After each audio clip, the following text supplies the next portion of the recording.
If the United States were to attack Iran, the question of which countries will support Iran has to be answered in a careful, factual way, because support would almost certainly come in different forms: diplomatic cover, economic lifelines, weapons and technology, intelligence sharing, mediation, or retaliation by allied armed groups, rather than a single dramatic coalition that openly goes to war on Iran's side. And the most defensible way to map this is to start from what governments and credible reporting have already documented about Iran's partnerships, memberships, and the posture of its regional network. First, the clearest state-to-state partner with an explicitly described strategic partnership framework is Russia. But even here, the reality is more constrained than people assume, because the Iran-Russia Comprehensive Strategic Partnership Treaty text describes wide cooperation, including security, defense coordination, intelligence cooperation, joint exercises, and military technical cooperation, while also making a key point about,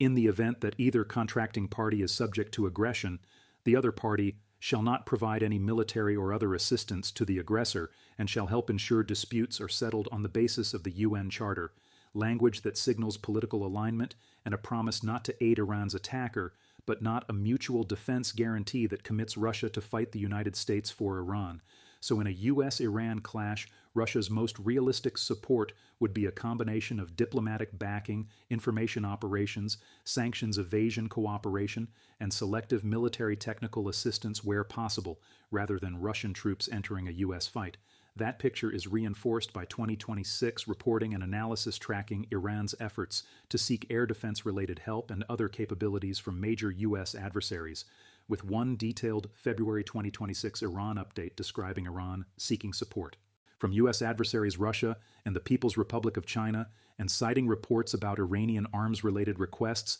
and negotiations, including portable air defense systems and anti-ship missile discussions, framed as part of Tehran's preparation for potential conflict, while also emphasizing that stopgap systems like manpads cannot replace higher-end integrated air defense components, which matters because it shows both the direction of Iranian outreach and the limits of what partners may deliver quickly or at all. In other words, Russia is the most plausible high-level diplomatic and defense industrial partner for Iran in such a scenario, but its support is likely to be calibrated, opportunistic, and designed to raise costs for Washington without triggering direct Russia-US war, especially as Russia balances its own priorities and constraints. Second, China would be Iran's other most important external backer, not because Beijing is likely to join a war, but because China has been central to Iran's economic survival under sanctions and has formalized long-term cooperation with Tehran in ways that could become more valuable during conflict, as illustrated by Reuters reporting on the 25-year China-Iran cooperation agreement signed in 2021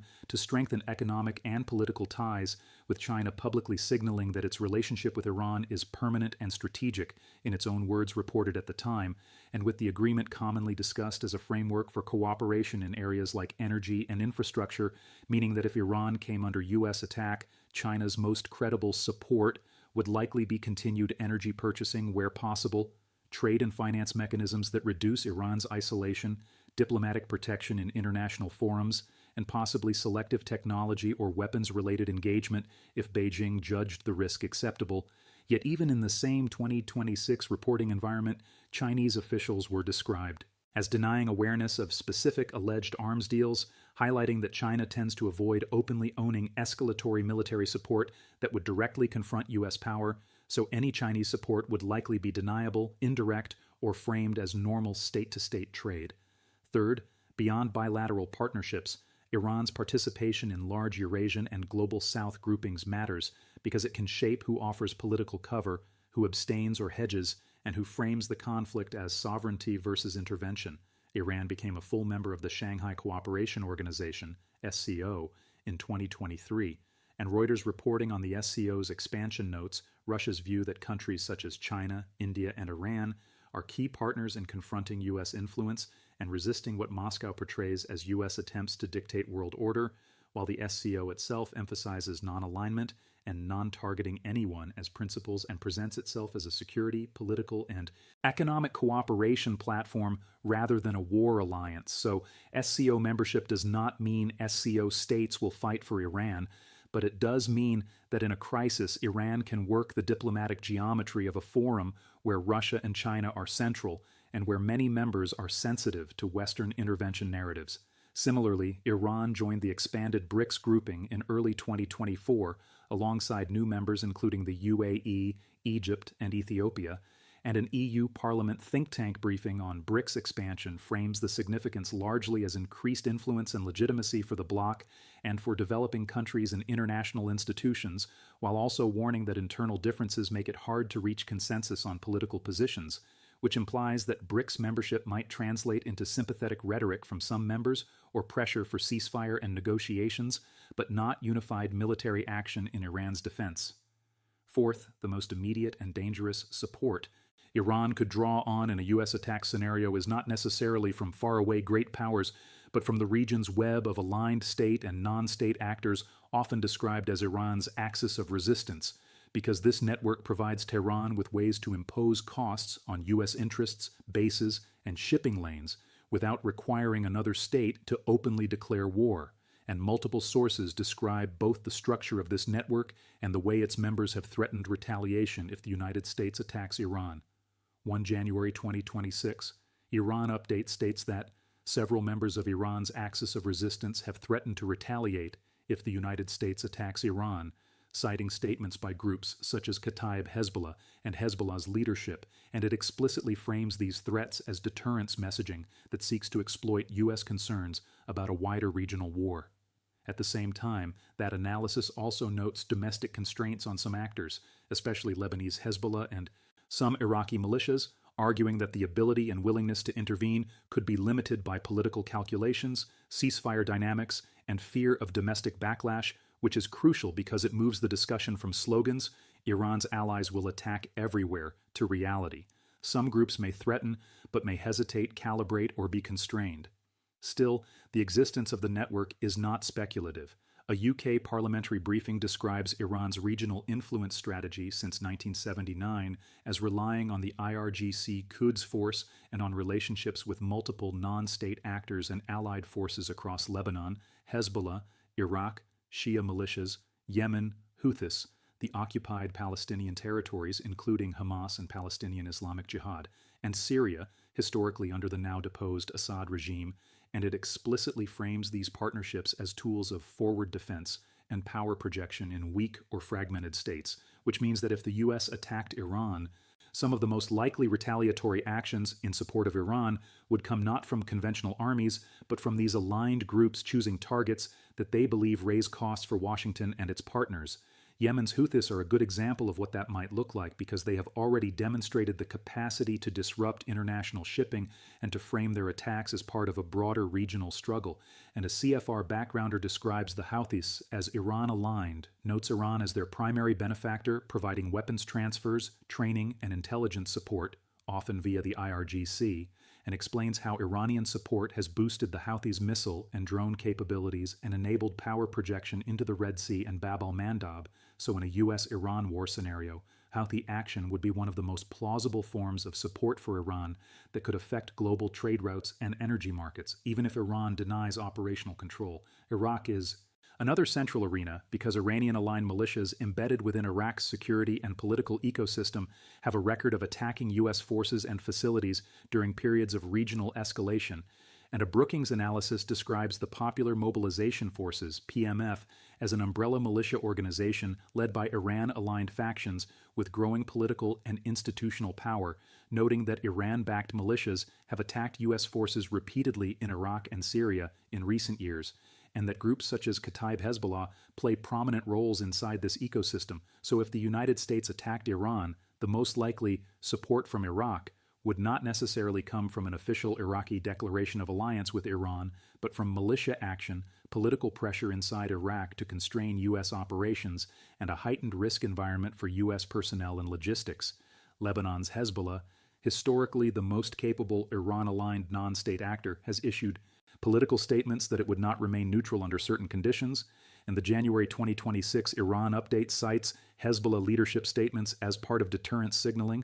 but it also stresses Hezbollah's constraints after recent conflict dynamics and the group's prioritization of reconstitution, making Hezbollah support plausible but not automatic and likely to be calibrated if it occurs.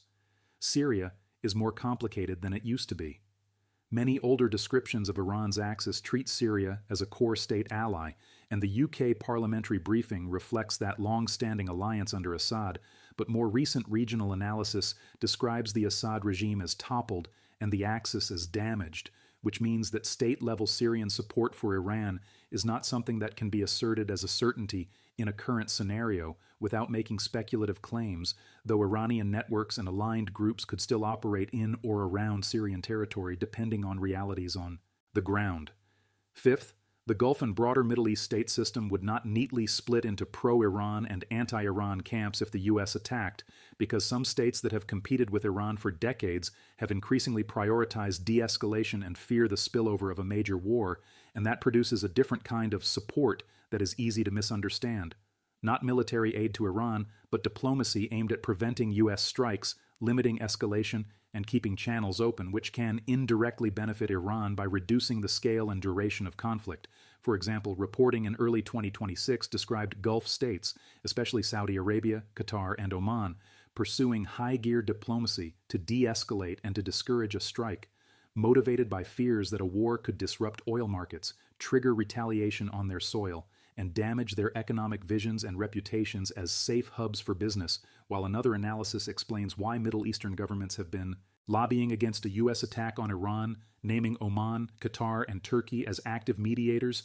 and noting Saudi Arabia and Egypt advocating de-escalation and diplomacy, and arguing that the region's threat perceptions have shifted toward fearing chaos from Iranian state collapse and unpredictability elsewhere more than they fear Iran's regional order as they once did. This is not support for Iran in the sense of taking Tehran's side, but it is support for stability that often aligns with Iran's immediate goal of preventing or limiting U.S. military action, and in a crisis it can manifest as mediation offers, messaging to Washington, and efforts to keep back channels alive. Turkey fits a similar pattern in that it is described in that regional lobbying analysis as ramping up mediation efforts, which would again be a form of diplomatic involvement rather than entering a war. Sixth, it is important to separate what countries might do publicly from what they might do quietly, because in modern conflicts, states often avoid explicit alliance commitments while still providing meaningful assistance.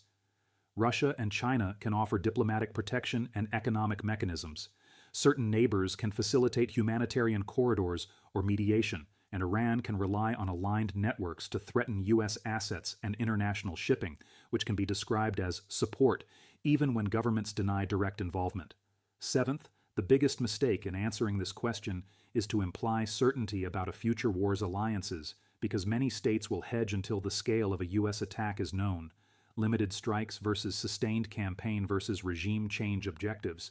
Since the same January 2026 Iran update explicitly notes that Axis behavior may differ depending on whether they perceive a U.S. attack as an existential threat to Iran's regime, and that difference matters because some actors may stay quiet during limited strikes but react if they believe Iran's survival is at stake. Finally, if you boil all of this down into the most fact-grounded expectation set, then in a U.S. attack scenario, Iran's most plausible state supporters in the classic sense would be Russia and China, with support primarily diplomatic, economic, and military technical rather than direct battlefield intervention, while the most plausible active supporters capable of generating immediate regional escalation would be Iran-aligned non-state actors, especially the Houthis in Yemen and Iran-aligned militias in Iraq, whose actions can impose costs on U.S. forces and global commerce, while many Middle Eastern governments that are not pro-Iran may still work diplomatically to prevent war or contain it because they fear spillover and chaos,